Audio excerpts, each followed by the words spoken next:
Hello everyone. चलिए आज की क्लास हम शुरू करेंगे। पहला प्रश्न देखिए। स्पेनिश फिल्म निर्देशक और लेखक कार्लोस सौरा को निम्न में से कहाँ आयोजित 53वें भारतीय अंतर्राष्ट्रीय फिल्म महोत्सव में सत्यजीत रे लाइफ टाइम अचीवमेंट अवार्ड 2022 से सम्मानित किया जाएगा? 4 ऑप्शन दिए गए हैं। सही जवाब है गोवा। कार्यक्रम कहाँ आयोजित किया जा रहा है? गोवा में। स्पेनिश फिल्म निर्देशक और लेखक कार्लोस सौरा को गोवा में 53वें भारतीय अंतर्राष्ट्रीय फिल्म महोत्सव में सत्यजीत रे लाइफ टाइम अचीवमेंट अवार्ड 2022 से सम्मानित किया जाएगा। समारोह में प्रदर्शन के लिए 180 से अधिक फिल्मों का चयन किया गया है। अगला प्रश्न है, वर्ल्ड ट्रैवल मार्ट में रिस्पॉन्सिबल टूरिज्म ग्लोबल अवार्ड किसने जीता? सही जवाब है केरल टूरिज्म ने जीता है। केरल टूरिज्म ने लंदन में आयोजित वर्ल्ड ट्रैवल मार्ट में प्रतिष्ठित रिस्पॉन्सिबल टूरिज्म ग्लोबल अवार्ड जीता है। राज्य के पर्यटन मंत्री पीए मोहम्मद रियास ने लंदन में विभाग की ओर से पुरस्कार प्राप्त किया। यह पुरस्कार केरल सरकार के तहत जिम्मेदार पर्यटन मिशन द्वारा कार्यान्वित स्ट्रीट परियोजना के लिए दिया गया था। राज्य ने जल संरक्षण और पड़ोसियों के लिए जल सुरक्षा और आपूर्ति में सुधार के लिए किए गए सराहनीय कार्य के लिए यह पुरस्कार जीता है। अगला प्रश्न है, केंद्र सरकार ने कब तक उत्तर प्रदेश के वाराणसी और असम के डिब्रूगढ़ के बीच दुनिया की सबसे लंबी नदी क्रूज शुरू करने का प्रस्ताव रखा है? सही जवाब है जनवरी 2023। ऑप्शन 1 सही है। केंद्र सरकार ने जनवरी 2023 को उत्तर प्रदेश के वाराणसी और असम के डिब्रूगढ़ के बीच दुनिया की सबसे लंबी नदी क्रूज शुरू करने का प्रस्ताव रखा है। उत्तर प्रदेश के काशी से दुनिया की सबसे लंबी रिवर क्रूज यात्रा 10 जनवरी 2023 से शुरू होगी। वाराणसी से डिब्रूगढ़ तक 3200 किलोमीटर का सफ़र करीब 50 दिनों में तय किया जाएगा। अगला प्रश्न है, प्रतिवर्ष विश्व मधुमेह दिवस कब मनाया जाता है? सही जवाब है 14 नवंबर को मनाया जाता है। इसकी शुरुआत 1991 में हुई थी। मधुमेह 2 प्रकार के होते हैं। अगला प्रश्न है, 14 नवंबर 2022 को किसे प्रसार भारती का मुख्य कार्यकारी अधिकारी मतलब सीईओ नियुक्त किया गया है? सही जवाब है गौरव त्रिवेदी। ऑप्शन 2 सही है। 14 नवंबर 2022 को गौरव त्रिवेदी को प्रसार भारती का मुख्य कार्यकारी अधिकारी नियुक्त किया गया है। इसकी स्थापना 1997 अधिनियम द्वारा की गई थी। चलिए ध्यान देंगे, इम्पॉर्टेंट जानकारी है। भारतीय राष्ट्रीय कांग्रेस के नए अध्यक्ष कौन बने हैं? मल्लिकार्जुन खड़गे बने हैं। देश की नई 27वीं लेखा महानियंत्रक सीजीए कौन बनी है? भारती दास बनी है। बीसीसीआई के 36वें नए अध्यक्ष कौन बने हैं? रोजर बिन्नी बने हैं। भारत के महान्यायवादी कौन है? आर वेंकट रमणी है। ठीक है। अगला प्रश्न है,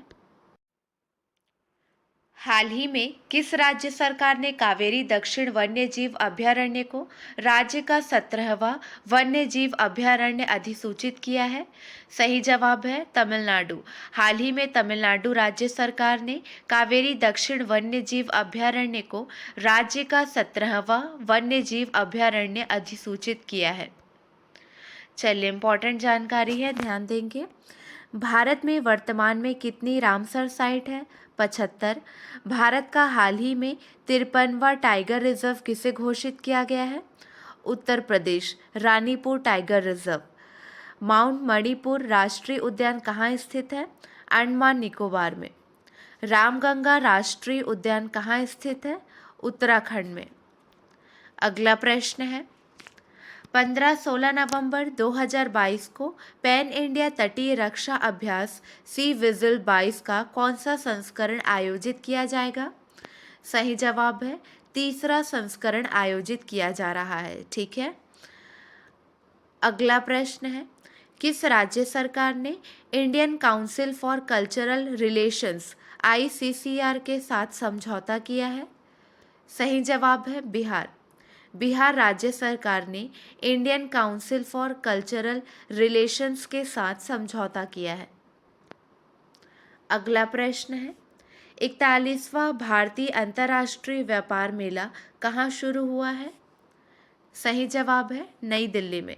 41वां भारतीय अंतर्राष्ट्रीय व्यापार मेला नई दिल्ली में शुरू हुआ है।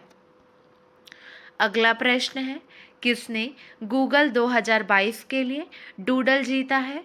सही जवाब है ऑप्शन 3, श्लोक मुखर्जी ने डूडल जीता है। श्लोक मुखर्जी ने गूगल 2022 के लिए डूडल जीता है।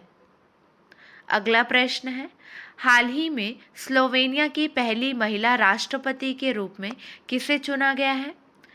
सही जवाब है ऑप्शन 2, नताशा पिर्क मूसर को चुना गया है। ऑप्शन 2 सही है, नताशा पिर्क मूसर को। अगला प्रश्न है, कार्बन घटाने में भारत कौन से स्थान पर है? सही जवाब है 8वें स्थान पर है। चलिए ध्यान दीजिए, COP27 में कार्बन घटा रहे 63 देशों की जलवायु परिवर्तन प्रदर्शन सूचकांक CCPI रैंकिंग जारी हुई। पहले 3 स्थान खाली रखे गए क्योंकि किसी भी देश ने 1990 की तुलना में 2025 तक उत्सर्जन आधा नहीं किया। इसके बाद डेनमार्क रहा। भारत 8वें स्थान पर रहा, वहीं ईरान सबसे आखिरी में आया। चीन और अमेरिका क्रमशः 51 व 52वें स्थान पर रहे। जलवायु परिवर्तन से साल 2030 तक 48.55 लाख करोड़ रुपए तक के अनुमान का आकलन लगाया जा रहा है। अगला प्रश्न है, कोचीन शिपयार्ड ने निम्न में से किस राज्य में देश का पहला हाइड्रोजन ईंधन सेल कटर रैन पोत बनाने के लिए भारतीय अंतर्देशीय जल मार्ग प्राधिकरण के साथ एक समझौता ज्ञापन पर हस्ताक्षर किए? सही जवाब है उत्तर प्रदेश। ऑप्शन 2 सही है। कोचिन शिपयार्ड ने उत्तर प्रदेश में वाराणसी के लिए देश का पहला हाइड्रोजन ईंधन सेल कटर रैन पोत बनाने के लिए भारतीय अंतर्देशीय जल मार्ग प्राधिकरण के साथ एक समझौता ज्ञापन पर हस्ताक्षर किए। भारत अपना पहला हाइड्रोजन ईंधन सेल कटर रैन वेसल का निर्माण करेगा। अगला प्रश्न है, IBSA नेत्रहीन फुटबॉल महिला एशियाई ओशिनिया चैंपियनशिप 2022 की मेजबानी कौन करेगा? सही जवाब है भारत। केरल के राज्यपाल आरिफ मोहम्मद खान ने केरल के कोच्चि में IBSA ब्लाइंड फुटबॉल महिला एशियाई ओशिनिया चैंपियनशिप 2022 का उद्घाटन किया।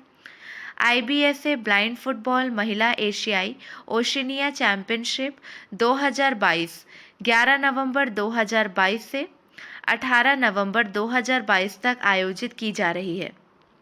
चलिए, आपके लिए 2 प्रश्न हैं, इसका सही जवाब आपको कमेंट सेक्शन में देना है। प्रश्न पर ध्यान दीजिए। पुरुष एकल 2022 पेरिस मास्टर्स का खिताब किसने जीता? अगला प्रश्न है, इस बार विश्व उपयोगिता दिवस कब मनाया गया है? आज के लिए बस इतना ही। अगले वीडियो में मिलेंगे नए प्रश्नों के साथ। Keep watching and keep learning.